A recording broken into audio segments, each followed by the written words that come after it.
देखिए, पहले तो उस बहादुर अध्यापक को सच कहने के लिए बधाई कि उसने उस दौर में सच बोलने की कोशिश की है। बेशक जो भी बाद में हो देखा जाएगा, लेकिन उस दौर में सच बोलने की कोशिश की है जिस दौर में भारत को हिंदू राष्ट्र बनाने वाले जो कुछ तथाकथित लोग हैं, नेता हैं या उनके संगठन हैं जो उछलकूद कर रहे हैं।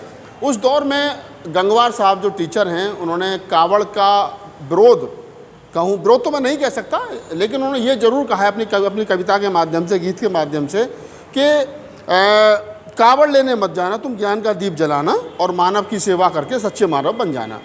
तो मानव सेवा में जो बात है, मानव सेवा की जो उन्होंने बात कही, तो सबसे पहले तो मानवता जो बुद्ध का सिद्धांत है, मानव मानव एक समान, उसको उन्होंने बढ़ावा दिया। साइंटिफिक टेम्परामेंट, भारतीय संविधान आर्टिकल 51A जो हमसे कहता है कि स्टेट की जिम्मेदारी है, सरकारों की जिम्मेदारी है कि वो लोगों में वैज्ञानिक सोच डेवलप करे। तो गंगवार साहब जो कह रहे हैं वो बात कह रहे हैं जो भारतीय संविधान का आर्टिकल 51A कह रहा है कि हमको लोगों में साइंटिफिक जो सोच है वो डेवलप करनी है। अब दिक्कत क्या है? ये दिक्कत गंगवार के गीत से नहीं है।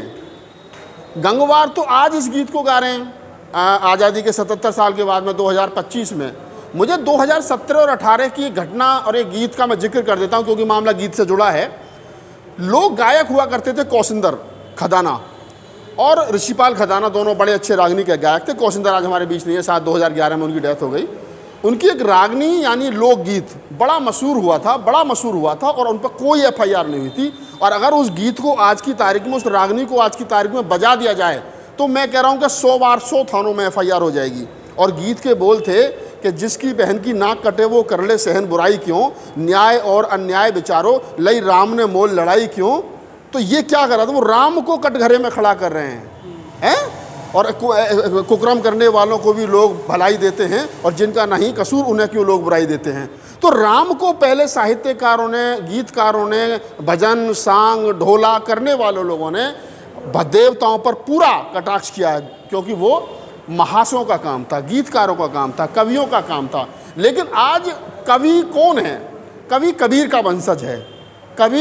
कबीर का वंशज है। अगर वो भी सरकारों की भाषा बोलेगा, वो भी अंधभक्तों की भाषा बोलेगा तो फिर इस देश में कबीर मर जाएगा, रैदास मर जाएगा, नानक मर जाएगा, हैं? लेकिन जो लोग कबीर को मार देना चाहते हैं, नानक को मार देना चाहते हैं, रैदास को मार देना चाहते हैं, ये वही लोग हैं जो देश के लोगों का जो संविधान में फंडामेंटल राइट्स हैं उन्हें कुचल देना चाहते हैं। अच्छा बता दीजिए कौन सा गुनाह कर दिया इस देश के अंदर? मैं एक बार बड़ी बात और करूँ, हिंदुओं की आत्मा जो भावना आहत हो गई।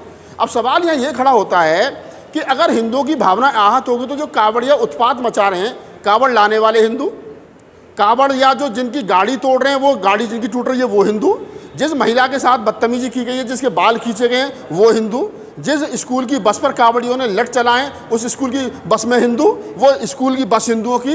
अब हिंदुओं का शोषण कर रहे हैं किसके नाम पर? आस्था के नाम पर। इसमें अच्छी बात है कि कोई मुसलमान नहीं पिछ रहा। अब अगर उसने एक गीत गा दिया गंगवार ने कि कावड़ लाने मत जाना, तुम ज्ञान का दीप जलाना, तो इससे आपत्ति सिर्फ उन्हीं लोगों को है जो अनपढ़ कुपढ़ लोग हैं, जिनको शिक्षा के महत्व का पता नहीं है, जिनको संविधान के महत्व का पता नहीं है।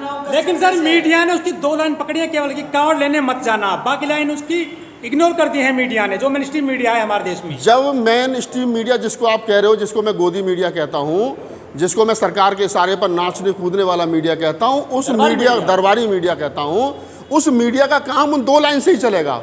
उनकी खबर जो उन 2 लाइन पर ही बनेगी। गीत में 2 लाइन नहीं है, गीत में 20 से 25 लाइन है, लेकिन वो 2 लाइन दिखा करके कटघरे में खड़ा किया जा रहा टीचर को और अपनी TRP बटोरने के लिए, सरकार को खुश करने के लिए कि देखो हमने साहब ये कर दिया, अपने आका को खुश करने के लिए जो मीडिया तमाशा कर रहा है, ये मीडिया का काम नहीं है। मीडिया का काम वो है जो काम गंगवार ने किया है। देखिए साहित्यकार, पत्रकार, लेखक, कवि ये समाज का दर्पण होते हैं। ये कभी सरकार के समर्थक नहीं होते, सरकार की आलोचना करते हैं, सरकार के दरबार के सामने खड़े होकर के कबीर के अंदाज में जो है वो आंख में आंख डाल करके बोलते हैं कि सरकार ये क्या गलत कर रही है। लेकिन अगर सरकार में बैठे हुए लोग और सरकार के इशारे पर चलने वाला मीडिया, सरकार के इशारे पर लिखने वाले गीत और कलमकार, अगर सब कुछ सरकार के इशारे पर करेंगे तो इस देश के भारतीय संविधान के फंडामेंटल राइट्स की रक्षा कौन करेगा? आम आदमी की बात कौन उठाएगा? सर लोग कहते हैं कि जो शिक्षक होता है समाज का निर्माता होता है, वो मेक सोशल समाज को बनाता है, लेकिन उसी गंगवार को जो है जान से मारने की धमकी मिलनी शुरू हो गई है उत्तर प्रदेश में।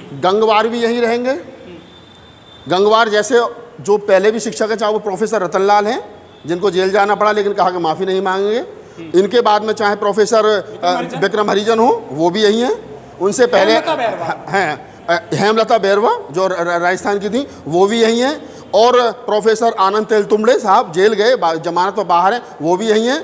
प्रोफेसर रविकांत, उन पर भी FIR है, वो भी यही हैं। हमारे जैसे लोगों पर FIR होती है, हम भी यही हैं। अब देश दो धड़ों में बट गया है। एक धड़ा वो है जो संविधान और समता, बंधुता, न्याय और वैज्ञानिक सोच के साथ खड़ा है।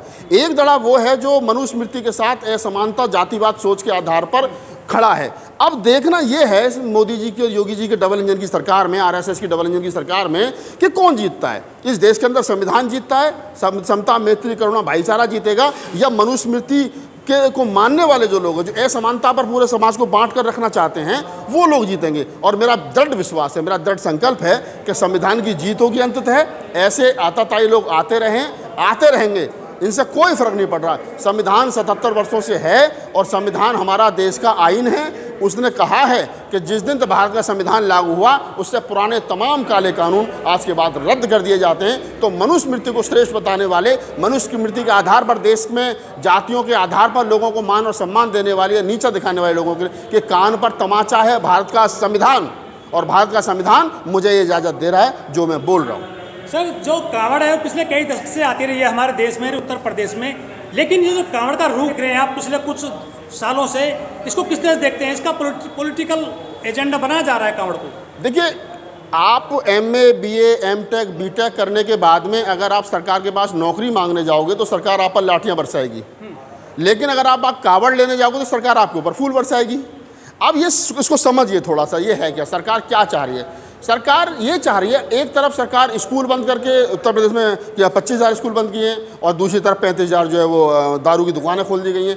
तो सरकार ये कह रही है कहीं ना कहीं इनडायरेक्ट वे में, जो बुद्धिजीवी लोग समझ रहे हैं, प्रबुद्ध वर्ग जो समझ रहा है, सरकार ये कह रही है कि पढ़ लिख कर के आदमी सवाल करता है, वो सरकार से कहता है मेरी नौकरी का क्या हुआ, मेरे रोजगार का क्या हुआ, मेरे स्वास्थ्य का क्या हुआ, मेरे रोटी का क्या हुआ। सरकार की जिम्मेदारी है कि वो आम आदमी के लिए उसका वो करे। लेकिन जब सरकार वो नहीं कर रही है, अब जो अंधभक्त हैं, जो धार्मिक लोग हैं, वो कह रहे हैं कि भगवान के भरोसे सब चल रहा है।